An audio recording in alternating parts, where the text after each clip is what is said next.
All right, Sip and Talk crew, welcome back. You guys ready for another deep dive? So the other day I went to this new hipster coffee shop. Yeah. You know, the kind with reclaimed wood and Edison bulbs everywhere. Oh, yeah, yeah. I order my usual double shot Americano, and when I take a sip, it tastes like dirt. I swear they use mud instead of coffee beans. Oh, no. So I politely asked the barista about it, and she goes, "Oh, that's our new single origin Ethiopian blend with earthy notes." Earthy notes. More like straight up dirt. Oh. I should have just stuck to my usual gas station coffee. Anyway, speaking of things that are a little intense, besides my terrible coffee experience. Right. We've been getting a ton of questions from you guys about World War III. Oh, yeah. It's kind of a heavy topic, but it's definitely on a lot of people's minds right now. Honestly, ours too. Yeah, the world's been feeling a bit shaky lately. Exactly. Yeah. So we've been doing a ton of research, reading reports, talking to experts, and let me tell you, things are getting interesting. We're diving deep into World War III predictions today. What could actually trigger it? Who might be involved?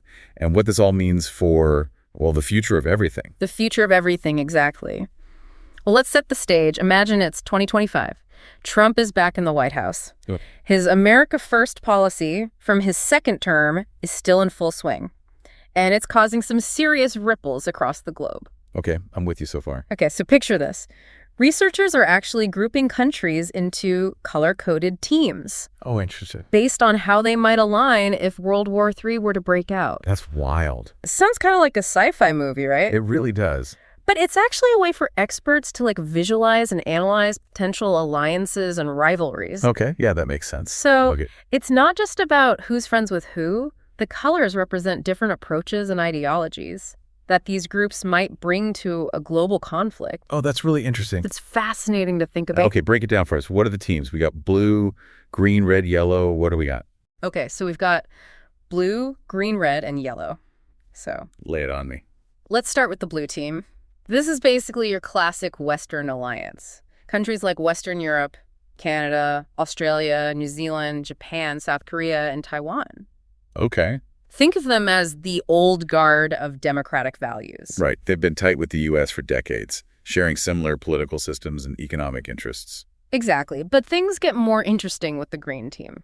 Because get this, it's just the U.S. What? Remember that America First policy we mentioned? Yeah. Well, some analysts think it could mean the U.S. might prioritize its own interest above all else, potentially acting independently even from its closest allies. Wait, so the U.S. might ditch the blue team and go solo. That's bold. It's definitely a possibility. It's not that they wouldn't support their allies at all, but they might be more cautious about getting involved in conflicts, unless there's a clear benefit for America. Okay, so that's the blue team potentially fractured, and the green team potentially rogue.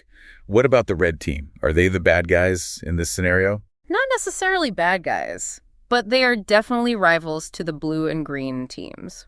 We're talking about China, Russia, North Korea, and a few Central Asian countries. Sure. They've got strong military and economic ties, especially with China and Russia at the helm. Right, and they definitely challenge those democratic values that the blue team champions. Exactly. And then there's the yellow team, the wild cards.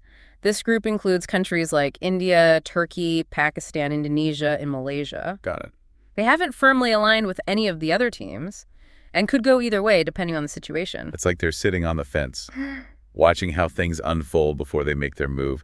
They could play a decisive role if a conflict actually breaks out. Absolutely. They could swing the balance of power depending on who they choose to side with, or even choose to stay neutral, which would have its own set of consequences. Okay, so we've got our teams, blue, green, red, and yellow. It's wild to think about the entire world splitting up like this. But before we jump into a potential World War III scenario, let's talk about why researchers are even predicting this in the first place. What's driving this whole doomsday prediction? There are a few major factors at play here. First, you've got that geopolitical tension we mentioned earlier. The ongoing rivalry between the U.S., China, and Russia. It's like a global game of risk where everyone's vying for power and influence. Or it feels like every time you turn on the news, there's another story about some new conflict or standoff between these superpowers. It's intense. And it's not just about ego or bragging rights. These tensions can have real-world consequences, especially when it comes to things like trade military alliances and access to resources. Okay, so geopolitical tension is one factor. What else is pushing us closer to a potential World War III? Well, there's another big one that's only going to get more intense competition over resources and energy. We're talking oil, natural gas, water, even rare earth minerals. Okay. Yeah, that makes sense. We're already seeing the effects of climate change and how it's impacting resources around the world. Droughts, floods, wildfires. It's all making those essential resources even more scarce. Exactly. And as competition heats up, countries might be more likely to resort to, let's say, aggressive negotiations to secure what they need. Right. It was like that saying, whiskey's for drinking, water is for fighting over. Except it's not just water anymore, it's everything. Precisely. And here's where those color-coded teams come back into play. Remember how China controls a huge chunk of the world's rare earth minerals? Uh-huh. Well, let's say a conflict breaks out and the red team starts flexing its control over those resources. It could cripple economies and military production for the blue and green teams. Okay, so resource scarcity could lead to a scramble for control, potentially pushing those teams into direct conflict. What's the next factor on the list? The third one is a bit more sci-fi, but it's becoming increasingly relevant technology as a weapon. We're not just talking about nukes anymore. Think cyber attacks, AI-controlled drones, even the race for quantum computing supremacy. Okay, now we're getting into some serious Black Mirror territory. But I can see how technology could be a major catalyst for conflict. Imagine a country launching a massive cyber attack that cripples another country's infrastructure, power grids, financial systems, communication networks. It would be total chaos. Exactly. And that's just the tip of the iceberg as artificial intelligence becomes more sophisticated. There's the potential for autonomous weapons systems, machines, making life or death decisions without human intervention. That's a pretty scary thought. Yeah, that's not exactly a comforting thought. It's like, who's really in control? Than the humans or the machines, and how do you even negotiate with an algorithm? Exactly. These are some of the big questions that experts are grappling with right now. And it's not just about the weapons themselves. It's also about the information war that happens alongside it. Think about the power of social media to spread propaganda and disinformation that can be just as dangerous as any bomb. Okay, so we've got geopolitical tension, resource scarcity, and weaponized technology. What's next on this list of potential World War III triggers? This one might seem a bit less obvious, but it could have a huge impact. A global economic meltdown. Think trade wars, spiraling out of control, a collapse of the US dollar, or a massive debt crisis. Okay. Yeah, I can see how that would throw gasoline on an already smoldering fire. When people are struggling to survive, they're more likely to turn to extreme measures. Exactly. Economic instability breeds desperation, which can lead to social unrest, political instability, and ultimately conflict between nations. So it's not just about who has the biggest army or the coolest tech. It's about the underlying economic conditions that can push countries towards war. Right. And one last factor to consider is ideology and rising nationalism. Think of it as this clash between different worldviews. Democracy versus authoritarianism, individual liberty versus state-controlled globalism versus nationalism. Yeah, we're seeing those ideological battles play out all over the world right now, and it's definitely adding to the tension. It's like a global culture war, and it can make it even harder to find common ground and resolve conflicts peacefully. Okay, so we've got a pretty clear picture of the potential causes of World War III: geopolitical rivalries, competition for resources, weaponized technology, a possible economic collapse, and ideological clashes fueled by nationalism. Exactly. And here's the thing. It's not just one of these factors in isolation that's going to trigger a global conflict. It's the combination of these factors interacting and escalating that creates a truly dangerous situation. It's like those dominoes lined up, just waiting for one little push to set the whole chain reaction in motion. Yeah. So if this global powder keg were to ignite, what would it actually look like? Would it be those classic images of tanks and trenches? Or would it be something totally different? That's a great question. Honestly, it would probably be unlike any war we've seen before. It would be a multi-domain conflict fought on land, sea, airspace, and cyberspace all at the same time. Multi-domain sounds intense. It would be, imagine cyber attacks. Crippling critical infrastructure, space-based weapons, taking out satellites, drone swarms attacking from the sky, and special forces operating behind enemy lines all happening simultaneously. It would be chaos on a global scale.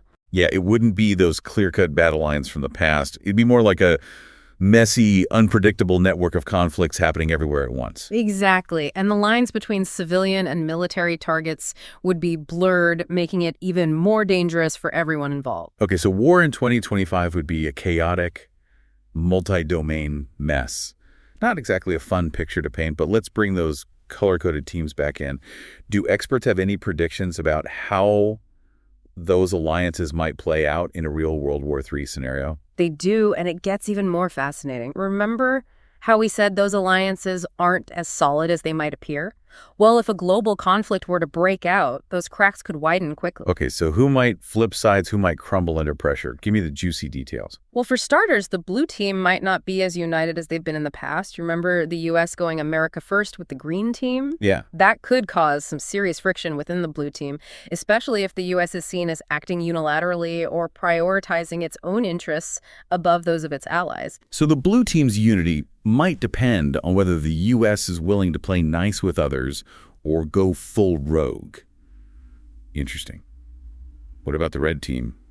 Any potential shakeups there? The red team isn't immune to internal divisions either. The relationship between China and Russia is complex. They cooperate on many things, but they also have competing interests and historical baggage.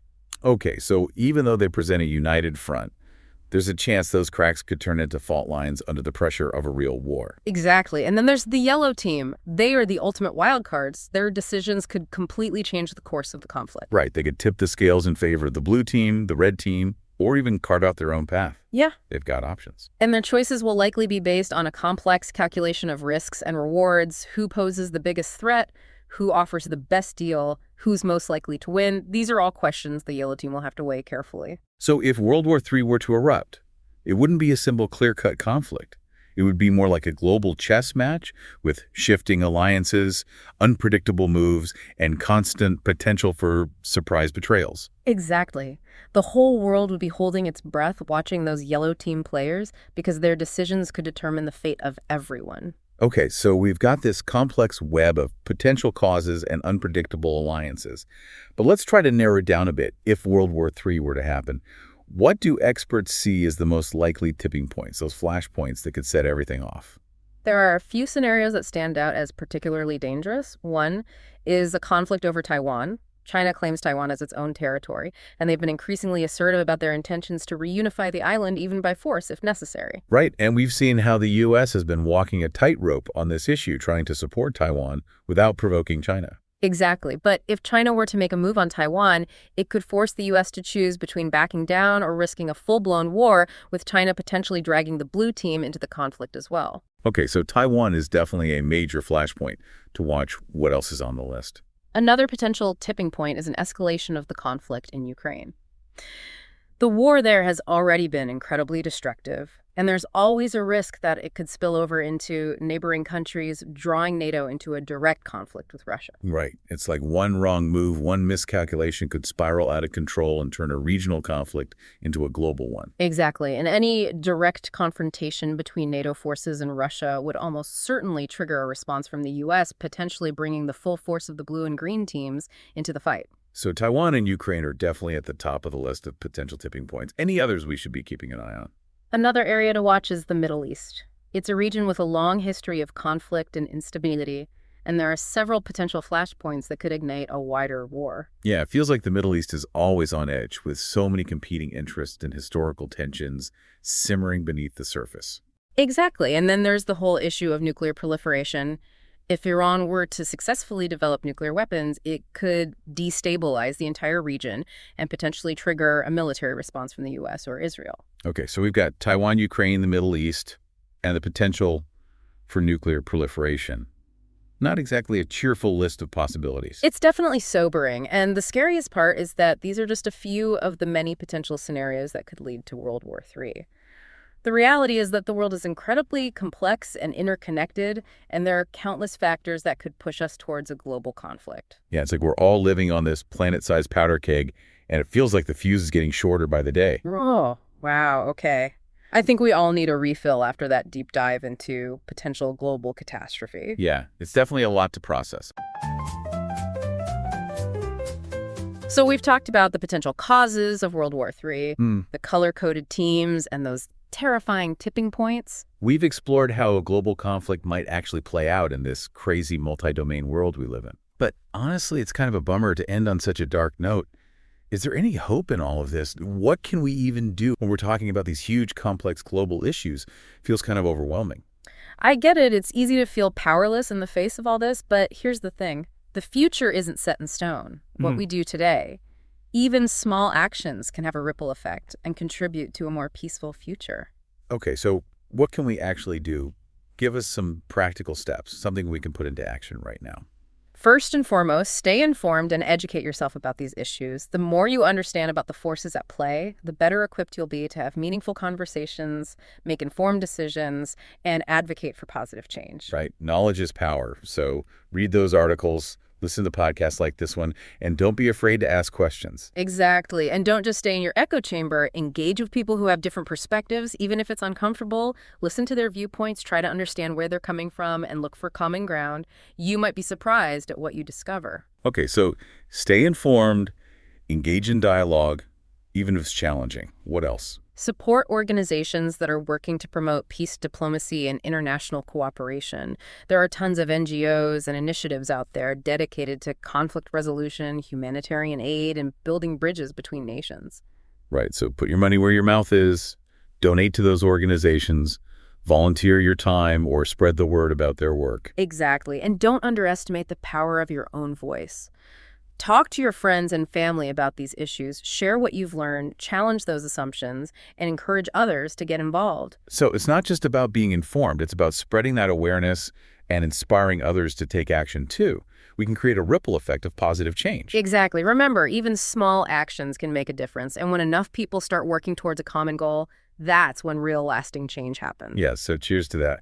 I'm raising my glass, or my coffee mug in this case, to a future where peace isn't just a dream, it's a reality. I'll drink to that. All right, Sip and Talk crew, that's a wrap for today's deep dive into World War III predictions. I know it was heavy, but hopefully it was also enlightening. Remember, the future is in our hands. Let's choose to build a world we're proud to live in. If you want to learn more about this topic and explore those sources we mentioned, check out the show notes for this episode. And hey, if you need a break from all the doom and gloom, I highly recommend checking out YouTube channel Mickeytolife. Oh, you're plugging channel again? Of course, it's the perfect way to unwind after a deep dive like this. And to all our amazing listeners, thank you for tuning in. Don't forget to subscribe, rate, and review the podcast. And as always, keep sipping, keep talking, and keep exploring the world around you.